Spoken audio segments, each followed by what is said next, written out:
And hello there, everyone. This is John Crump. And if you're in Virginia, this is great news for you, but it should be good news to everyone because we are all for constitutional rights and we are all for the right to bear arms and we are all against universal background checks. So even though this case only affects Virginia, it might be something that's going to come to a state near you if you have universal background checks. So go ahead and talk about it.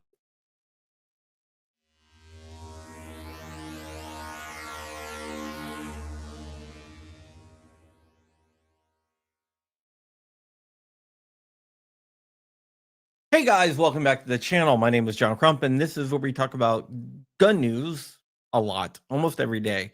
And today we're going to be talking about something out of the great state of Virginia, a Commonwealth of Virginia. Actually, it's not a state, it's a Commonwealth, but whatever.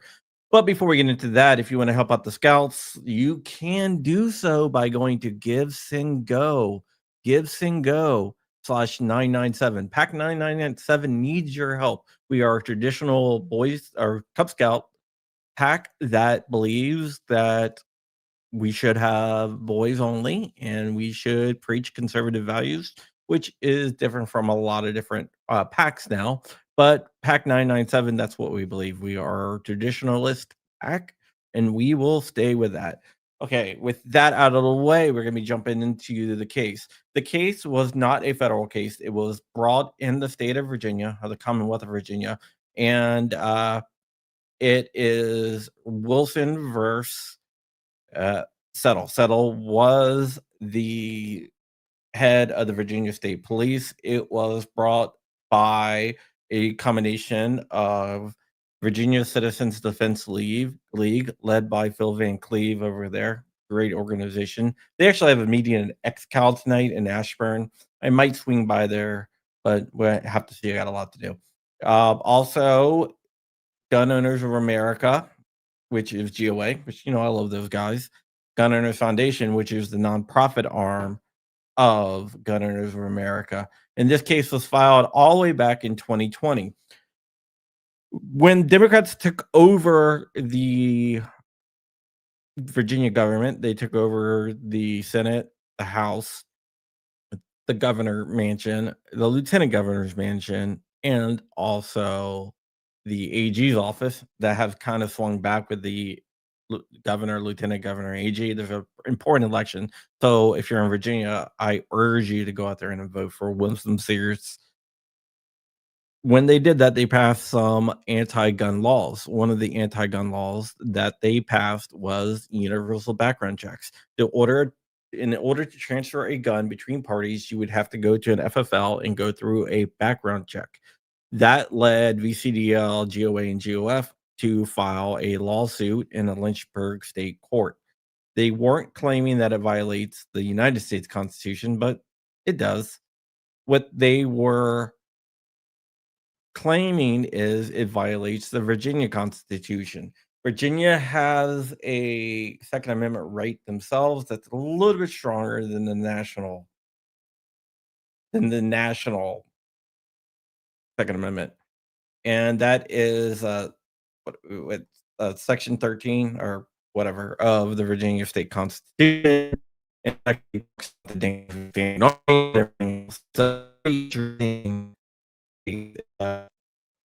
amendment to the Virginia Constitution, if you want to read it. It's our Article 1, Section 13.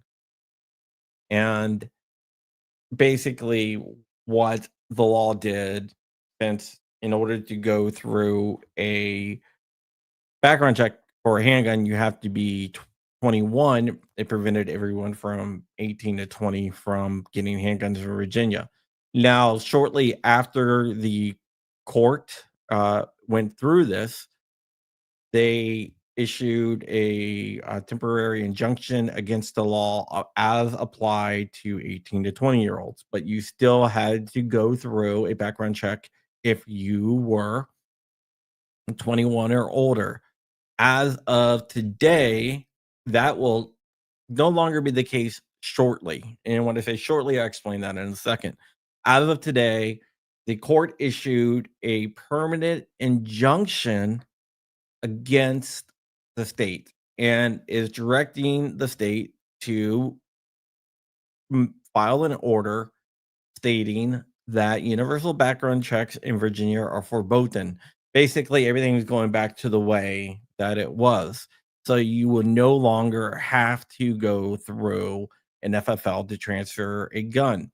Now you can say, can you still be charged? Yes, you can still be charged right now until the order is drafted. I doubt that they will charge you because you'll be convicted or arrested on an unconstitutional charge, and I don't think that they're gonna do that. So basically, universal background checks in Virginia is dead. Once again, this is in a state court, so it's not a national court or a federal court. This is a state court. This is a violation of the Virginia state constitution. It will be interesting to see if this is appealed, and that might have to do with whether we win the elections coming up. We being the pro gun side. Winsome Sears is very pro gun. She's running for governor. So we have to vote for her. We have to vote for Jason Mieres, even though he's not my favorite person, but we have to vote for him over Jay Jones. Jay Jones was the guy that wants to kill Republican kids and Republicans. So that should be a slam dunk there. We have to get those people at least back into office to protect our rights in Virginia. If the Democrats come into office, they will probably appeal this. But we're going to have to see what happens with that. But as of right now, there's still universal background checks in Virginia until the order is written, but no one's probably going to be prosecuted or arrested for it because the order is going to be written to get rid of universal background checks pretty damn soon. The case was reviewed by David Brown, also Rob Olson, the chicken farmer. Yes, the chicken farmer had something to do with this case. So Rob Olson and David Brown are the ones that actually like were the lawyers of record on this case. So, yes, that is what's going on. I'm replacing APs in my office where my studio is. Should have it replaced tonight, and that should increase the signal substantially. So just hang in there. If the signal's not that great, it will be a hell of a lot better fairly shortly. But yeah, that is what's going on. Universal background checks in Virginia have entered its grave. It's in its death spiral, and this is a good ruling that has been long coming. I mean, the case was originally filed on June 22nd, 2020. So this has been around for about 5 years. So we're gonna have to see exactly when everything goes into effect and the order is written, but the order has to come out soon. Ubiquity is a good brand, but no, I'm not using Ubiquity. I'm using some Meraki. So there you go. Uh, and we're gonna see exactly what happens. And Spamberger is just as bad. In fact, when I tried to go to one of her events back in May, they would not let me in because they recognized me. So it was that. That was kind of pathetic. But whatever. It is what it is. So this is a win for Virginia. This is a win for all Virginians. And let's go ahead and build on this. Spamberger is down in the polls. She still has a slight lead, but it's in the margin of error. We're gonna have to have a massive, massive turnout. Early voting starts in 4 days. So yeah, 4 days.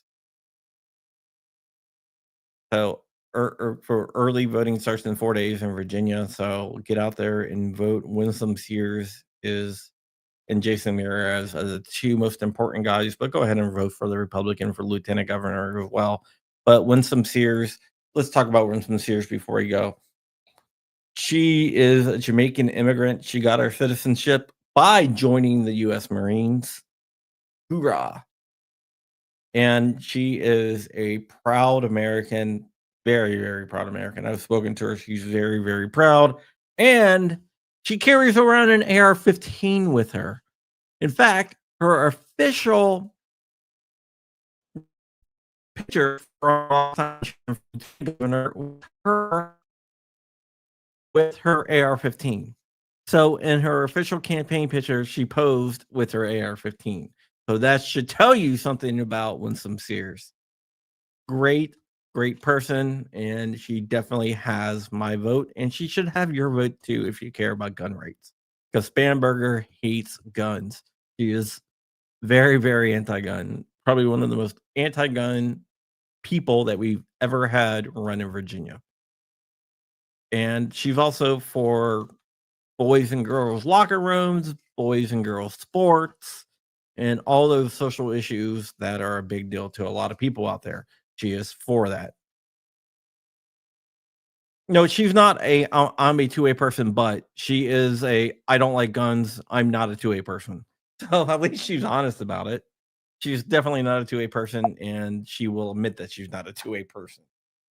So, but Winsome Sears is I'm a two-way person. Period. No, but just I'm a two-way person. So Winsome Sears is who you need to vote for. All right, guys, that's it. We're going to get out of here. And yep, she, Dark Mavis. She is from Rockery based and stands for our values. She also goes to my church. She has my vote. Dark Mavis from DLD After Dark. DLD After Dark is a great channel. You should listen to them. Also, at the Gundies, they have something called the Micro Influencer of the Year. And I think Flying Rich and DLD After Dark both deserve your votes for that award. So go ahead over to thegundies.com and nominate DLD After Dark and Flying Rich for Micro Influencer of the Year. And while you're over there, go ahead and throw in their Shooting Gallery as well. Shooting Gallery needs to be nominated for those. So those three guys, Shooting Gallery, Flying Rich, and DLD After Dark, should all be nominated for Micro Influencer of the Year at the Gundies, which will be out in Las Vegas during SHOT Show. All right, guys, that's it. We're gonna get out of here. Thank you so much. Congratulations to GOA. Congratulations to BCDL. And with that, we are out of here. They have big decks. We're gone. See ya.